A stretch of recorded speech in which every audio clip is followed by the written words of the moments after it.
La vie aux États-Unis va changer pour toujours. Ça va changer pour toujours. Nous savons les États-Unis comme un pays d'amusement, un pays d'ambiance, un pays de musique. Beyoncé, Jay-Z, 50 Cent, Puff Daddy, Hollywood, cinéma, Wesley Snipes, Eddie Murphy. Bon, ça, ce sont des gens que la plupart ici ne connaissent pas, hein? Les jeunes, tous ces gens-là. Enfin, merveilleux pays, très intéressant. Mais vous savez, quand on fait les amusements un peu de trop, on perd quelque chose quelque part. Ça, c'est inévitable. Les États-Unis, maintenant, a décidé, en tout cas le House a adopté, c'est-à-dire quelques personnes de puissants dans le gouvernement ont décidé de prendre une décision, voter une nouvelle loi. La Chambre a adopté vendredi soir un important projet de loi sur la défense qui comprend une disposition qui enrôlerait automatiquement des jeunes hommes âgés de 18 à 26 ans dans le service sélectif. C'est-à-dire on va vous enrôler de force désormais de 18 à 26 ans à l'armée. Alors, personne ne s'y attendait, n'est-ce pas? Voilà pourquoi on en est arrivé là, c'est clair. Le service américain de la Chambre, évidemment, ce sont des gens qui choisissent les lois pour vous. La démocratie, je ne sais pas vraiment si c'est vraiment une démocratie, parce que les gens pensent que la démocratie, c'est chacun choisit ses lois, ses dirigeants.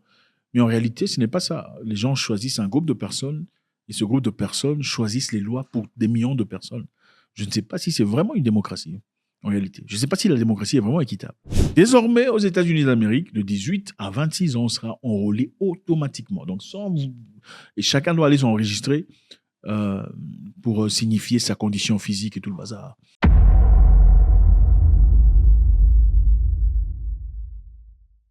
C'est la guerre en Russie. Je pense que beaucoup de personnes s'attendaient à tant de résistance venant de Vladimir Poutine. Les gens attendaient plutôt que ça soit un pays qui s'ébranle très rapidement en Ukraine, avec la résistance européenne et l'OTAN, le soutien qu'on a accordé. Ça fait beaucoup trop d'efforts. Maintenant, les États-Unis doivent être prêts, compte tenu du fait que Poutine a réagi récemment en envoyant des bateaux de guerre et un sous-marin à capacité nucléaire à Cuba. Maintenant, est-ce que la guerre est inévitable? On se pose la question. Pourtant, apparemment, il y a de moyens de s'en sortir. M. Vladimir Poutine a érigé, il y a quelques jours, il a établi quelques raisons pour lesquelles il arrêterait la guerre. Dès que Kiev annoncera qu'elle accepte cette solution et démarrera le retrait réel de ses troupes de ces régions, et dès qu'elle nous informera officiellement de sa renonciation à intégrer l'OTAN, alors de notre côté, nous ordonnerons un cessez-le-feu immédiat et le début des pourparlers. Vladimir Poutine a établi qu'il y avait quelques moyens de sortir de la guerre. Quels sont ces moyens? Vladimir Poutine a déclaré vendredi que la Russie mettrait fin à la guerre à l'Ukraine si l'Ukraine acceptait d'abandonner ses ambitions de l'OTAN et si l'Ukraine cédait l'intégralité de 4 provinces revendiquées par Moscou. Des exigences que Kiev a rapidement rejetées car équivalent à une capitulation. Donc la Russie, à travers M. Poutine, dit premièrement, l'Ukraine doit abandonner les projets de l'OTAN. Secondo, l'Ukraine doit céder l'intégralité des régions dont Poutine a mentionné. Ces régions, évidemment, sont des régions russophones. La grande majorité de la population parle russe. Et apparemment, la grande majorité de la population se sentent beaucoup plus russes qu'ukrainiens. Et apparemment, il y a des répercussions. Apparemment, on dit des répercussions. On a bien dit apparemment. Des répercussions qui subissent les Ukrainiens depuis que la guerre a commencé parce que leur appartenance, évidemment, est beaucoup plus russophone qu'ukrainien.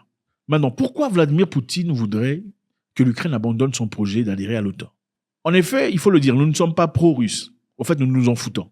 Nous ne sommes pas pro-Ouest non plus. Nous sommes pro-africains. Je pense qu'il est important, en tant qu'Afrique ou membre d'une autre partie du monde, de vouloir avoir le narratif qui est concret, qui correspond à ce que nous sommes. Pas un narratif russophone ou un narratif occidental.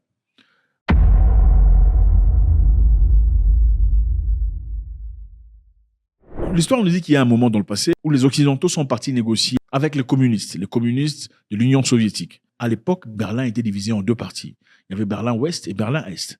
Berlin-Est était contrôlé par les communistes, donc l'Union soviétique. L'objectif était de demander à l'Union soviétique de céder Berlin.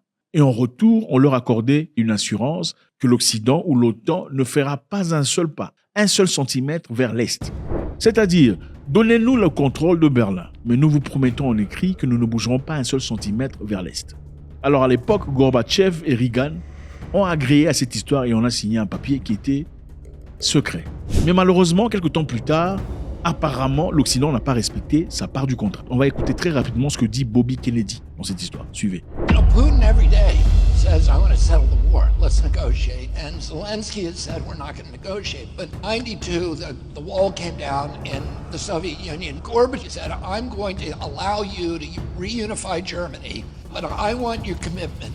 After that, you will not move NATO 1 inch to the east. And we solemnly swore we wouldn't do it. Well, then in 97, we're going to move NATO 1,000 miles to the east and take 15 countries into it and surround the Soviet Union. We then overthrow the government. In 2014, their elected government and put in a Western sympathetic government. Russia then has to go into Crimea because they have a port at Vladivostok. It's their only warm water port. Comme vous avez bien entendu, Bobby Kennedy dit que quelques années plus tard, après avoir agréé à cette histoire, l'OTAN a gagné 15 pays à l'Est. Donc, contrairement à ce qu'ils avaient promis aux Russes, malheureusement, ils n'ont pas fait, ils ont adhéré 15 pays dans leur organisation, violant ainsi leurs propres promesses. Il dit la raison pour laquelle la Russie est en train d'attaquer l'Ukraine aujourd'hui, c'est à cause de nous. C'est parce que nous avions promis à l'Union soviétique à l'époque que si on nous donnait Berlin ou si on laissait Berlin libre, nous ne bougerons pas un seul centimètre vers l'Est. Mais comment ça se fait qu'aujourd'hui nous avons 15 pays déjà? C'est la raison pour laquelle les Russes sont là-bas, pour protéger leurs intérêts. Quel est leur intérêt? Leur intérêt, c'est la protection physique du pays. Numéro 2, c'est entrer au port de Crimée. Le port de Crimée est le seul port à eau douce que les Russes possèdent. Donc c'est une entrée stratégique pour eux. Il est donc important de ne pas laisser ça entre les mains. Alors qu'est-ce qui s'était passé à l'époque? Le président ukrainien à l'époque, en 2014, était un monsieur pro-russe. Apparemment qui était approché par les Européens. On l'avait financé des millions de dollars pour développer l'Ukraine. Au même moment, la Russie lui avait aussi proposé des millions de dollars. Et le monsieur a choisi les millions de dollars russes aux millions de dollars européens. Alors apparemment, l'Ouest a organisé le coup d'État qui s'était passé en Ukraine, établissant ainsi un nouveau président qui était beaucoup plus réceptif aux idéologies westernes. Après avoir fait cela, c'était la raison pour laquelle les Russes sont partis en Crimée pour aller récupérer cette partie cruciale à leur existence. Ça, c'était Bobby Kennedy qui explique. Maintenant, nous allons écouter Nigel Farage. Nigel Farage faisait partie du Parlement européen. Écoutons ce qu'il a dit. Just to make that worse, of course, some NATO members said they too would like the Ukraine to join NATO. We directly encouraged the uprising in the Ukraine that led to the toppling of the president, Yanukovych, and that led, of course, in turn to Vladimir Putin reacting. And the moral of the story is if you poke the Russian bear with a stick, don't be surprised when he reacts. Il dit l'Occident a amené la guerre en Ukraine. C'est à cause de l'Occident que les Russes sont en Ukraine. Il dit que c'était la faute de l'OTAN que Poutine avait envahi l'Ukraine. Et là, il parle en 2014. Le coup d'État de l'Ukraine était sponsorisé par l'OTAN en 2014. Parce que l'OTAN voulait un président qui était réceptif aux idées occidentales. Celui qui était précédemment là était un pro-russe. Il fallait qu'on le change. Alors, malgré ce qui avait été promis dans le passé, ils ont quand même procédé à faire ce qu'ils avaient envie de faire, violant ainsi leurs propres promesses à l'Union soviétique à l'époque. Maintenant, nous allons écouter encore Nigel Farage en train d'expliquer ce qui se passe maintenant. I stood up in the European Parliament in 2014 and I said, and I quote, there will be a war in Ukraine. Why did I say that? It was obvious to me that the ever eastward expansion of NATO and the European Union was giving this man a reason to his Russian people to say they're coming for us again and to go to war. Il dit qu'il y aura la guerre en Ukraine. Parce qu'évidemment, quelqu'un a violé la loi, quelqu'un a violé ses propres promesses. Mais non, il est évident que beaucoup de personnes disent qu'il n'y a jamais eu de promesse. On n'avait jamais signé un papier disant qu'on ne bougerait jamais vers l'Est. Ce n'était pas vrai. Si vous regardez sur Twitter, vous allez voir un tweet de l'OTAN qui dit « Nous n'avons jamais fait de promesse de ne jamais prendre un seul centimètre vers l'Est ». Mais il y a un document secret maintenant disponible qui a été explosé. Ce document montre clairement que les représentants de l'OTAN à l'époque sont partis discuter avec l'Union soviétique, demandant ainsi que l'on libère Berlin. Et en retour, l'OTAN ne chercherait pas à accueillir un seul pays vers l'Est, ne bougerait pas d'un seul centimètre. Mais en réalité, aujourd'hui, il y a plus de 15 pays qui, à l'époque, faisaient partie de l'Union soviétique, qui sont maintenant intégrés à l'OTAN. Et ça, ce n'est pas un problème en soi. Le problème, c'est que si l'Ukraine fait partie de l'OTAN, les Russes pensent que ça représente un danger existentiel pour eux. Imaginez-vous qu'on place une bombe atomique à Kiev. Moscou serait à portée dans quelques minutes. Et ce serait incroyable. Pendant ce temps, les États-Unis à des milliers de kilomètres de distance. Et c'est la raison pour laquelle les Russes pensent, ça c'est d'après les Russes, qu'il est important pour eux qu'ils soient en Ukraine. Monsieur Poutine pense que pour que la guerre se finisse, il faut que l'Ukraine abandonne son projet d'adhérer à l'OTAN. Et numéro 2, que l'Ukraine libère les régions de l'Est dont il contrôle qui sont pro-russes. pour que ceux-là qui sont pro-russes, qui sont d'après les Russes, maltraités, soient enfin en libération et appartiennent au pays dans lequel ils sont censés appartenir, ou un narratif occidental.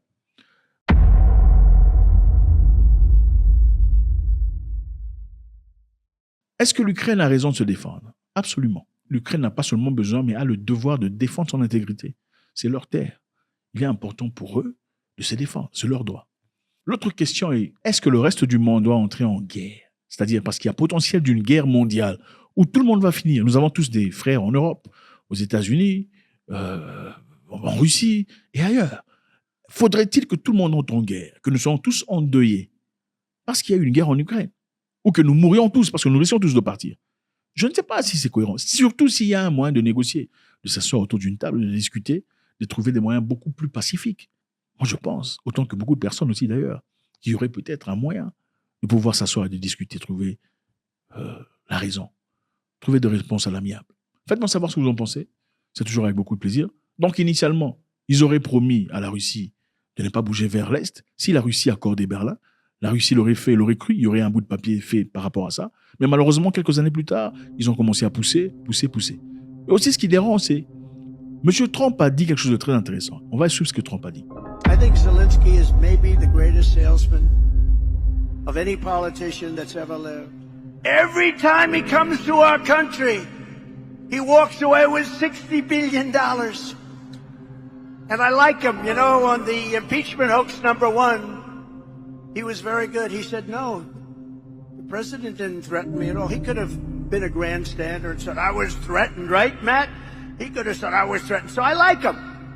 But he's the greatest salesman of all time. He walks in. So now here's the beauty.